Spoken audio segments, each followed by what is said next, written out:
A'udzu billahi minasyaitonir rajim. Bismillahirrahmanirrahim. Assalamualaikum warahmatullahi wabarakatuh. Alhamdulillahi azza wa jalla rabbil alamin wa bihi nasta'in ala umurid dunya waddin. Wassalatu wassalamu wa barakallah ala nabiyyina wa rasulana Muhammad sallallahu alaihi wasallam wa ala alihi wa ala ashabi wa insyaallah alaina ummatihi alladhina istaqamu fi sunnatihi amin ya rabbal alamin. Segala puji hanya bagi Allah, Tuhan seluruh alam, yang menciptakan langit dan bumi beserta segala isinya dalam 6 masa, lalu ia bersemayam di atas arsy. Salawat, salam serta berkah dari Allah subhanahu wa ta'ala semoga selalu tercurahkan kepada Nabi dan Rasul junjungan kita, Nabi Muhammad sallallahu alaihi wasallam, kepada keluarga beliau, kepada para sahabat beliau, dan insya Allah kepada kita sekalian selaku umat beliau yang selalu senantiasa dalam beristiqomah dalam menjalankan sunnah-sunnah beliau. Amin ya rabbal alamin. Baik, kembali lagi bersama saya Aryo Moko Ginta dari program studi manajemen dakwah semester 5 Fakultas Usuluddin, Adab dan Dakwah Institut Agama Islam Negeri Manado.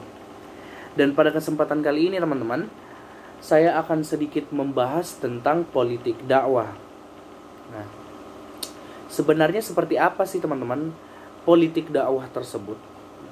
Sebagai muslim tentu kita harus paham seperti apa itu politik dakwah ya. Nah, untuk memahami politik dakwah teman-teman, kita harus paham apa itu dakwah dan apa itu politik, serta seperti apa hubungan antara dakwah dan politik tersebut. Teman-teman yang dirahmati oleh Allah Subhanahu wa taala, agama Islam adalah sebuah agama yang sempurna, teman-teman. Disempurnakan oleh Allah Subhanahu wa taala sendiri 1400 tahun yang lalu, teman-teman. Agama Islam merupakan agama yang memberikan ajaran, yang memberikan petunjuk dalam setiap aspek, dalam setiap segi dari kehidupan sehari-hari seorang manusia, secara individual maupun secara kemasyarakatan. Agama yang mengatur hubungan antara manusia dengan Allah Subhanahu wa taala, hablum minallah, dan mengatur hubungan antara manusia dengan manusia yang lainnya, yakni hablum minan nas, hubungan sosial di antara sesama manusia. Perihal dalam kehidupan sehari-hari ya teman-teman, seperti perihal ekonomi ya, perihal hukum, perihal pendidikan, sejarah ya teman-teman, hingga perihal politik. Nah, seperti apa sebenarnya politik ini ya teman-teman? Politik merupakan sebuah ilmu ya. Politik adalah sebuah ilmu yang fokus dalam mempelajari sistem ketatanegaraan, teman-teman ya. Basically politik ini berhubungan dengan segala hal dalam ketatanegaraan ya teman-teman, dalam sistem ketatanegaraan.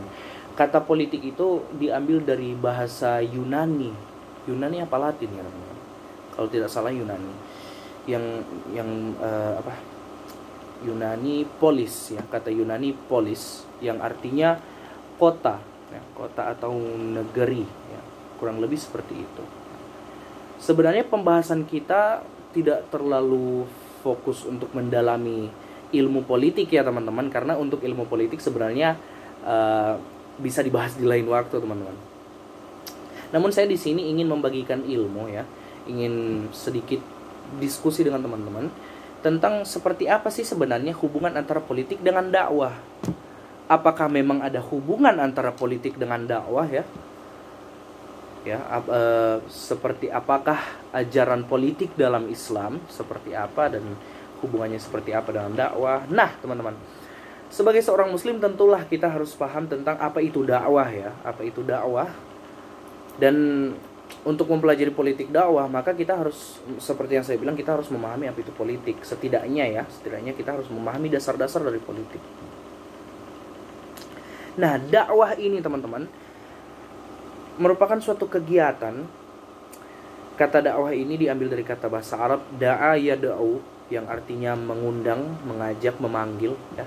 Dakwah ini merupakan sebuah kegiatan, ya, merupakan suatu perbuatan untuk memanggil, untuk mengajak manusia agar menerapkan syariat Allah Subhanahu wa taala, ya, menerapkan syariat Islam dalam kehidupannya, untuk mengikuti dan mematuhi hukum-hukum Allah Subhanahu wa taala yang telah diberikan melalui Al-Qur'anul Karim dan sunnah-sunnah Rasulullah sallallahu alaihi wasallam. Dakwah ini teman-teman bisa dilakukan dengan banyak cara, ya. Dakwah itu mulai dari lisan, ya teman-teman. Dakwah bisa dilakukan dengan lisan, dakwah bisa dilakukan dengan tulisan, dakwah bisa dilakukan dengan perbuatan, bisa dilakukan dengan perkataan. Banyak cara kita bisa melakukan dakwah, teman-teman. Nah, sekarang bagaimana dengan dakwah politik atau politik dakwah? Seperti apa itu politik dakwah? Seperti apa itu dakwah politik, teman-teman? Nah, seseorang bisa melakukan dakwah dengan banyak cara, ya, seperti yang saya katakan tadi, teman-teman. Salah satu cara seseorang bisa berdakwah adalah dengan melalui politik. Nah, sekarang seperti apa, ya? Seperti apa, teman-teman, dakwah melalui politik ini? Karena kita harus tahu untuk membedakan. Kita harus tahu membedakan seperti apa, ya, bagaimana itu berdakwah melalui politik, dan kita harus membedakan seperti apa itu berpolitik melalui dakwah. Jadi dua hal ini adalah dua hal yang berbeda, ya teman-teman. Berdakwah melalui politik dan berpolitik melalui dakwah. Dua hal ini merupakan dua hal yang berbeda, dan kita sebagai umat muslim yang tinggal di negara Republik Indonesia tentu harus tahu seperti apa perbedaan berdakwah melalui politik dan berpolitik melalui dakwah.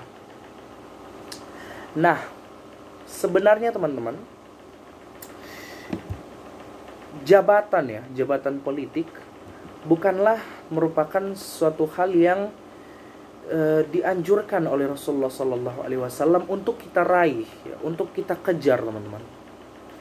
Sebab jabatan itu memang bukanlah sebuah prestasi, ya. Dalam kacamata syariat Islam, politik bukan merupakan suatu prestasi untuk diraih, teman-teman. Bukan suatu kebanggaan jika kita memiliki suatu jabatan. Mengapa? Karena dalam kacamata syariat, seorang muslim, ya, memahami politik sebagai tanggung jawab, teman-teman. Jabatan politik sebagai tanggung jawab. Seorang muslim harus lebih memahami jabatan politik sebagai sebuah tanggung jawab dari seseorang atas orang yang lain, ya, atas orang lainnya. Terlebih politik lebih fokus ke sistem ketatanegaraan, maka jabatan politik harus dipahami melalui kacamata syariat sebagai bagaimana cara seseorang bisa bertanggung jawab atas suatu sistem tata negara, ya teman-teman. Contoh seperti sebagaimana seorang wali kota memiliki tanggung jawab atas kota yang dipimpin olehnya. Seorang gubernur bertanggung jawab atas sebuah provinsi yang dipimpin olehnya. Begitu pula seorang presiden memiliki tanggung jawab terhadap negara yang dipimpin olehnya. Maka teman-teman, jabatan politik sebenarnya bukan sesuatu yang dengan bangga, ya, apalagi dengan bangga diraih, ya teman-teman, diraih oleh seseorang. Malahan sebuah jabatan politik sebenarnya adalah sebuah tanggung jawab, sebuah tanggung jawab yang dibebankan oleh seseorang. Maka apabila tanggung jawab tersebut tidak dilakukan dengan baik, maka tentu hal ini dianggap salah oleh syariat Islam, ya teman-teman. Nah, bagaimana kita berpolitik dengan baik, teman-teman? Bagaimana kita berpolitik yang baik dari kacamata syariat, teman-teman, ya? Nah, seperti yang saya bilang tadi, bahwa salah satu cara yang baik dalam kita berpolitik adalah menyisipkan dakwah, teman-teman. Berdakwah melalui politik, ya. Jadi seperti yang saya katakan tadi teman-teman, bahwa berdakwah melalui politik berbeda dengan berpolitik melalui dakwah. Dengan seseorang melakukan berdakwah melalui politik, maka tujuan utama dari orang tersebut adalah menyampaikan dakwah, teman-teman, dengan kendaraan politik. Sebab mungkin sekali-kali akan terlihat ya, sekali-kali akan kita bisa lihat, mungkin ada 1-2 orang yang berpolitik melalui dakwah, yakni dia mengincar ya, dia tujuan utama dari dakwah orang tersebut adalah untuk mengincar jabatan politik ya teman-teman. Yakni dalam dakwahnya ia menyisipkan lobby-lobby politik ya. Dalam dakwahnya ia bertujuan untuk mendapatkan empati dari masyarakat, mendapatkan suara dari masyarakat. Hal ini teman-teman dianggap salah oleh syariat. Mengapa? Karena tujuan utama dari dakwah tersebut bukanlah untuk berdakwah, namun untuk berpolitik. Politisasi seperti ini teman-teman tidak dibenarkan dalam syariat Islam. Yang dibenarkan oleh syariat Islam adalah berdakwah melalui politik. Hal ini valid. Mengapa? Karena seperti yang kita lihat sekarang, banyak jabatan politik ya, teman-teman. Banyak orang yang memiliki jabatan politik, terutama di satu sistem ketatanegaraan seperti Pancasila, seperti Republik Indonesia ini ya teman-teman, yang berlandaskan Pancasila. Nah, Allah Subhanahu wa taala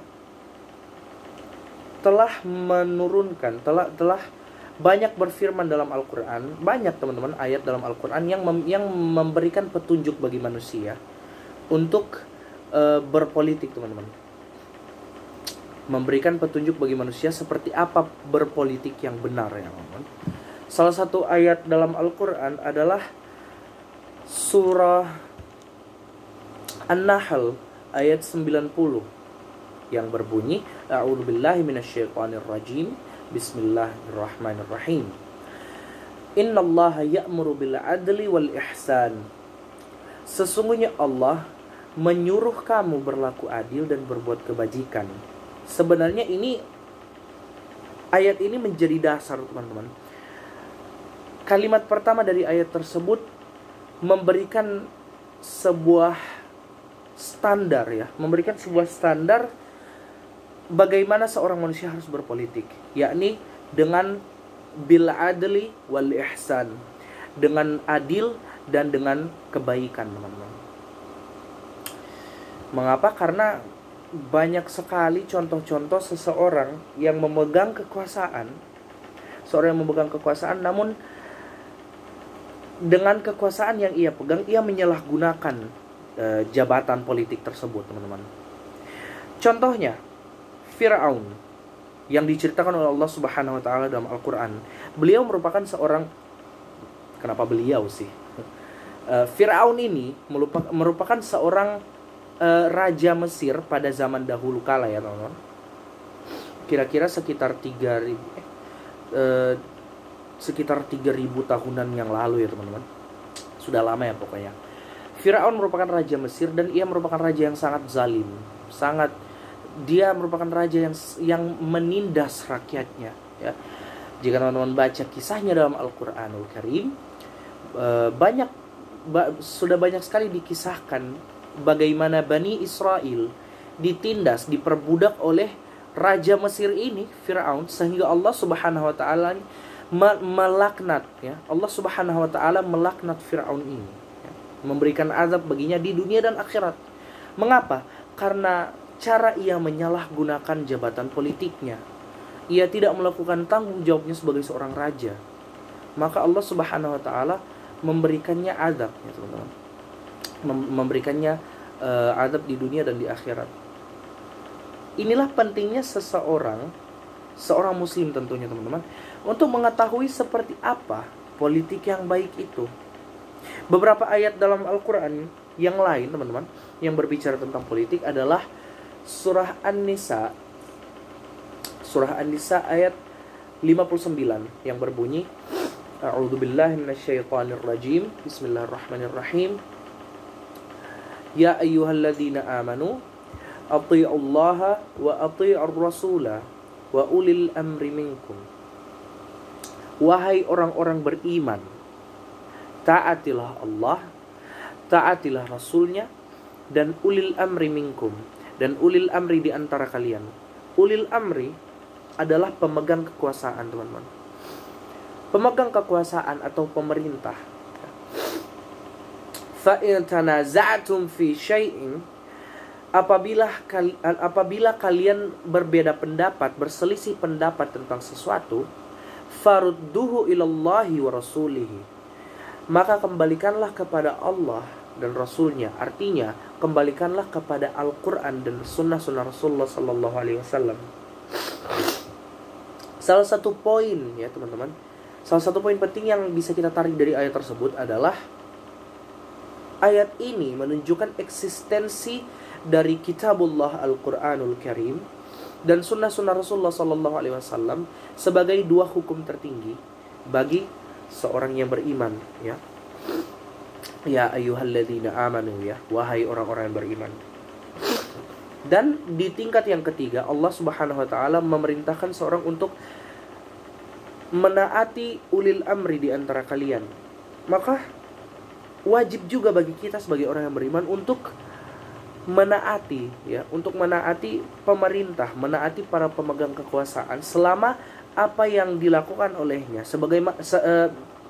selama cara ia berpolitik, cara ia memimpin tidak jauh dari syariat Allah Subhanahu wa taala, tidak menyimpang dari syariat Allah Subhanahu wa taala dan sunnah-sunnah Rasulullah sallallahu alaihi wasallam. Seperti inilah seseorang bisa berdakwah dengan berpolitik, ya, teman-teman. Bisa berdakwah melalui politik. Seperti apa, ya? Seperti apa itu seseorang bisa berdakwah melalui politik? Beberapa contoh kecil, ya teman-teman, yang bisa kita tarik. Apabila seseorang memiliki sebuah jabatan politik, memegang kekuasaan di suatu daerah, ia bisa mengarahkan masyarakatnya untuk melakukan kerja bakti, ya, untuk membersihkan lingkungan sekitar, ya, lingkungan lokal, ya. Nah, karena Allah Subhanahu wa taala menyukai orang-orang yang bersih, menyukai orang-orang yang mutatahhirin, ya, orang-orang yang bersuci, orang-orang yang membersihkan, ya, orang-orang yang bersih, teman-teman. Maka kebersihan itu kan sebagian dari iman. Maka apabila seorang pejabat, seorang pemegang kekuasaan mampu mengarahkan masyarakatnya untuk membersihkan lingkungan sekitar, maka dalam syariat Islam hal ini merupakan dakwah, ya. Hal ini merupakan bagaimana seseorang bisa berdakwah melalui politik, dengan kendaraan politik, ya. Allah Subhanahu wa taala tidak suka orang-orang yang berbuat kerusakan di muka bumi. Maka seorang pejabat, seorang pemegang kekuasaan bisa mengarahkan masyarakatnya untuk menjaga kebersihan lingkungan, ya. Untuk menjaga kebersihan lingkungan dan menjaga kelestarian lingkungan mereka, ya, menjaga bumi yang mereka injak itu. Maka hal ini dibenarkan oleh syariat Islam, teman-teman. Hal ini tidak menyimpang dari syariat Islam. Begitulah cara seseorang berdakwah dengan benar melalui kendaraan politik, teman-teman. Atau mungkin seorang pemegang kekuasaan membangun sebuah sarana pendidikan di daerah yang dipimpin olehnya, teman-teman. Contohnya membangun sebuah sekolah, sebuah madrasah, ya, dan sebagainya. Maka hal ini juga bernilai dakwah dalam syariat Islam, teman-teman. Hal ini juga merupakan bagaimana seseorang bisa berdakwah melalui politik, melalui kendaraan politik. Mengapa? Karena Allah Subhanahu wa taala berfirman dalam surah Al-Mujadalah ayat 11, ya, jika saya tidak salah, teman-teman, bahwa Allah Subhanahu wa taala meninggikan derajat orang-orang yang beriman dan orang-orang yang berilmu. Yarfa'illahu alladhina amanu minkum, ya, yarfa'illahu alladhina amanu minkum walladhina utul ilma darajat. Allah meninggikan orang-orang yang beriman di antara kamu dan orang-orang yang berilmu, walladhina utul ilma, Dan orang-orang yang memiliki ilmu, darajat, beberapa derajat ya. Nah, apabila seorang pemegang kekuasaan mampu mendirikan sebuah sarana pendidikan untuk masyarakatnya, maka hal ini merupakan hal yang disukai oleh Allah Subhanahu wa taala dan bernilai dakwah dalam kacamata syariat. Nah, teman-teman, hal-hal kecil seperti inilah yang bisa dilakukan seseorang untuk berdakwah dengan kendaraan politik, teman-teman. Inilah ajaran Islam, teman-teman, terkait politik ya. Bagaimana seorang pemimpin bisa mengarahkan masyarakatnya untuk mendapat keridhaan Allah Subhanahu wa taala. Maka teman-teman, belajarlah berdakwah melalui politik. Maybe. Ya, kurang lebih itulah yang bisa saya sampaikan, teman-teman. Mohon maaf apabila ada salah kata ataupun perbuatan, sebab kesempurnaan hanya milik Allah Subhanahu wa taala dan saya sebagai manusia hanya memiliki kekurangan. Ya. Terima kasih, teman-teman. Semoga bermanfaat. Wabillahi taufiq wal hidayah. Wassalamualaikum warahmatullahi wabarakatuh.